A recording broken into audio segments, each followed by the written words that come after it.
नमस्कार दोस्तों, आज के हमारे इस वीडियो में हम आपके लिए सीता नवमी की एक कहानी लेकर आए हैं। प्राचीन काल में देवदत्त नाम का एक ब्राह्मण अपनी पत्नी शोभना के साथ रहता था। ब्राह्मण वेद पाठी था, श्रेष्ठ धर्म गुरु था। ब्राह्मण की पत्नी अत्यंत रूपवती थी। देवदत्त अपनी जीविका के लिए एक गांव से दूसरे गांव में भिक्षा मांगने जाता था। एक दिन जब ब्राह्मण दूसरे गांव गया हुआ था, तब पीछे से उसकी पत्नी शोभना गलत संगत में पड़ गई। धीरे धीरे उसके इस निंदनीय कार्य की चर्चा पूरे गांव में होने लगी। ब्राह्मण की पत्नी इतनी गिर चुकी थी कि उसने पूरे गांव को आग के हवाले कर दिया। वो स्वयं भी उस आग से नहीं बच सकी और मृत्यु को प्राप्त हुई।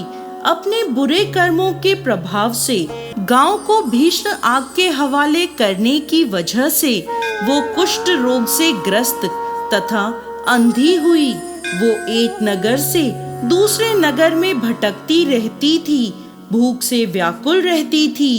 एक समय भटकते भटकते वो कौशलपुरी पहुंच गई। संयोग से उस दिन नगर के लोग जानकी नवमी का उत्सव मना रहे थे। वहां पहुंचकर वो अन्न जल के लिए पुकारने लगी। उसकी पुकार सुनकर एक व्यक्ति बोला, आज कौशलपुरी में जानकी नवमी मनाई जा रही है, इसलिए आज यहाँ अन्न जल नहीं मिलेगा। कल व्रत के पारण के समय आना, आपको प्रसाद भर पेट मिलेगा। परंतु वो नहीं मानी और जोर जोर से चिल्लाती रही। तब एक भक्त ने उसे तुलसी दल और जल दिया, जिसे ग्रहण करके वो वहां से चली गई। कुछ दूर जाने पर उसने अपने प्राण त्याग दिए। अनजाने में उससे जानकी नवमी का व्रत पूर्ण हो गया और अंत समय में उसे जल और तुलसी दल मिलने से परम कृपालिनी माता सीता ने उसे समस्त पापों से मुक्त कर दिया और व्रत के प्रभाव से वो निर्मल होकर स्वर्ग को प्राप्त हुई। अनंत वर्ष उसने आनंद पूर्वक स्वर्ग में बिताए। इसके बाद वो कामरूप देश के राजा जयसिंह की महारानी कामकला बनी। व्रत के प्रभाव से माँ जानकी की कृपा से उसे अपने पूर्व जन्म का स्मरण बना रहा, जिससे उसने अपना समस्त जीवन माँ जानकी और रघुनाथ जी की सेवा पूजा में बिताया। दोस्तों, वैशाख शुक्ल पक्ष की नवमी को जानकी नवमी के रूप में मनाया जाता है। इस दिन माँ सीता धरती की गोद से प्रकट हुई थी।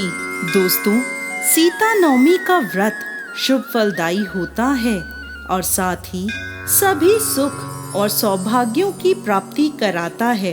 जिस प्रकार राम नवमी को भगवान राम का जन्म उत्सव मनाया जाता है, उसी प्रकार सीता नवमी को माता सीता का जन्म उत्सव मनाया जाता है। जिस प्रकार भगवान श्री राम स्वयं भगवान विष्णु के अवतार थे, उसी प्रकार माता सीता लक्ष्मी जी का अवतार हैं। जो व्यक्ति सीता नवमी का व्रत रखता है, उस पर माता लक्ष्मी और भगवान श्री हरि विष्णु की कृपा सदैव बनी रहती है। तो दोस्तों, कैसी लगी आपको आज की हमारी ये कहानी? हमें कमेंट बॉक्स में लिखकर जरूर भेजिएगा और साथ ही साथ हमारे इस चैनल को सब्सक्राइब करना ना भूलें।